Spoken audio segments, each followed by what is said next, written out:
Overall term and examinations, evaluation, assessment, सारी चीजें एकदम रीडिफाइन हो रही हैं कोविड के दौर में। और ये भी सिद्ध होता जा रहा है कि पोस्ट कोविड वर्ल्ड में कोविड की वैक्सीन जब आ रही है तो हम सब जानते हैं कि अब business is not going to be as usual, specially in education. शिक्षा पोस्ट कोविड वर्ल्ड में वैसी नहीं रह जाएगी जैसी हम कोविड से पहले की दुनिया में पढ़ते थे, पढ़ाते थे,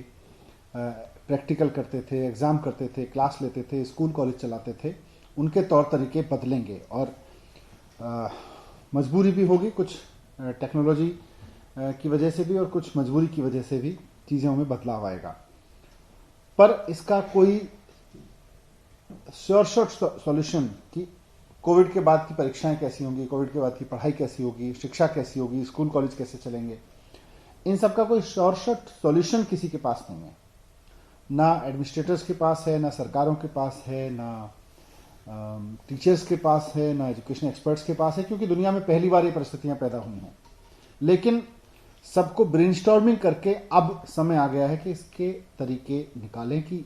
कोविड के बाद जब हम स्कूल खोल रहे होंगे, कॉलेज खोल रहे होंगे, तो पढ़ाई कैसे होगी, किस तरीके से होगी। ये एक बड़ा सवाल आज खड़ा हुआ है। और ख़ासतौर से जिस समय हम वैक्सीनेशन की तैयारी कर रहे हैं, जिस समय हम ये तैयारी कर रहे हैं कि अब वैक्सीन आ रही है और सरकार का अमला, डॉक्टर्स, मेडिकल स्टाफ का अमला वैक्सीनेशन पे आगे बढ़ रहा है कि दुनिया को वैक्सीन उपलब्ध होगी, वैसे में पढ़ाई कैसे होगी उस पर ब्रेनस्टॉर्मिंग की जरूरत है। इसकी जरूरत को महसूस करते हुए दिल्ली सरकार ने एक पहल की है। दिल्ली में पहली international education conference, Delhi education conference का आयोजन होगा। ये आयोजन 11 से 17 जनवरी तक होगा और इसका मकसद है कि जो एजुकेशन की आज की चुनौती है उसको, अगर हम दिल्ली की बात करें तो दिल्ली के 5 साल के एक्सपीरियंस को देखते हुए और नई एजुकेशन पॉलिसी को देखते हुए हम कैसे आगे बढ़ाएंगे, आगे कैसे बढ़ा जाएगा, इसको एजुकेशन के काम को लेकर आगे कैसे चला जाएगा, इस पर ब्रेनस्टॉर्मिंग करना है। इसमें इसका मुख्य आकर्षण ये रहेगा